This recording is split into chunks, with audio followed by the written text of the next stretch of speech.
wajib, mustahil dan harus. Memang pun dalam hadis Nabi kata awaludin ma'rifatullah. Awal-awal agama itu mengenal Allah. Maksud agama di situ ialah kehidupan. Sebab makna agama tu nizamul hayah, yakni sistem hidup atau cara hidup. Jadi makna hadis tu awaludin ma'rifatullah tu maknanya awal-awal kehidupan kamu mestilah mengenal Allah. Itu fardu ain. Siapa tak mengenal Allah, hukumnya berdosa besar di sisi Allah. Ulama yang syadid pandangan dia, siapa yang tak mengenal Allah semasa hidup ni, setiap saat dia berdosa. Itu hukum yang keras lah dari kalangan ulama. Kata siapa tak kenal Allah semasa dia hidup, maka sepanjang hidup dia setiap saat berdosa kepada Allah. Maksud berdosa pada Allah macam mana? Makannya berdosa, minumnya berdosa, berjalannya berdosa, apa saja dia buat semua berdosa. Berapa pula tak berdosa? Memang sebab nikmat Allah diambil, tapi yang pemberi nikmat dia tak kenal. Biadab, itu nama dia. Sebab tu tak dapat tidak, kita kena belajar, dicari guru, mengaji untuk mengenal Allah sampai kita dapat.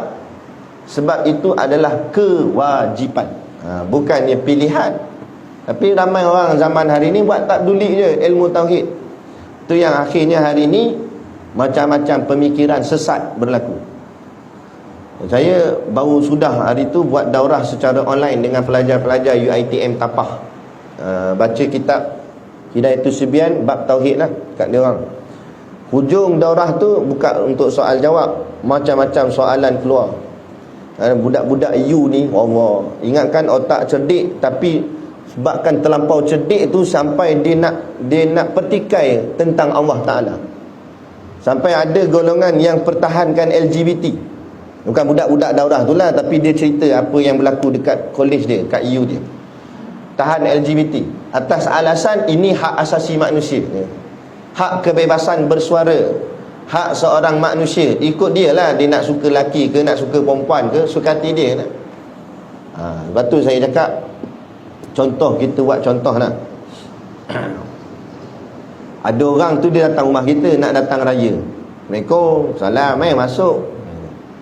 Dia masuk dengan slipper masuk. Pakai slipper masuk dalam rumah kita. Tu kita tengok pelik lah.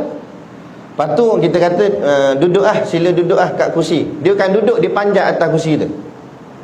Kita kata, kenapa awak masuk pakai slipper? Sukati saya, slipper saya. Lepas tu kenapa awak diri atas kursi saya? Sukati saya nak diri ke, saya nak lompat ke atas kursi awak?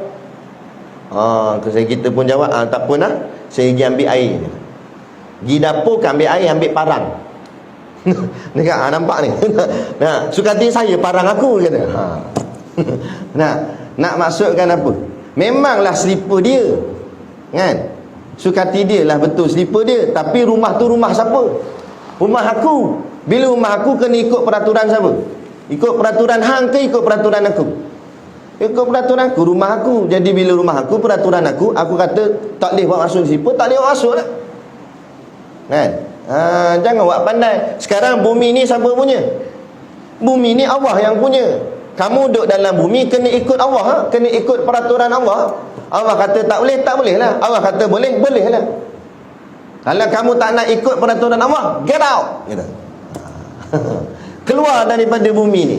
Tapi kalau hang keluar daripada bumi pun, hampirlah planet mana pun, hang tidur kat bulan pun Allah punya. Hampir matahari pun Allah punya. Hang pergi planet Marikh pun Allah punya. Mana yang tak ada Allah punya?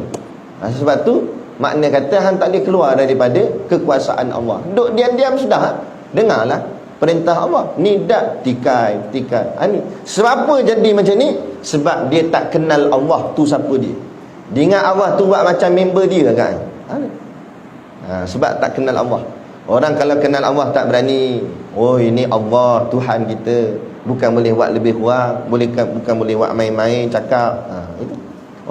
Itu makrifah. Tu pentingnya mengaji ilmu tauhid.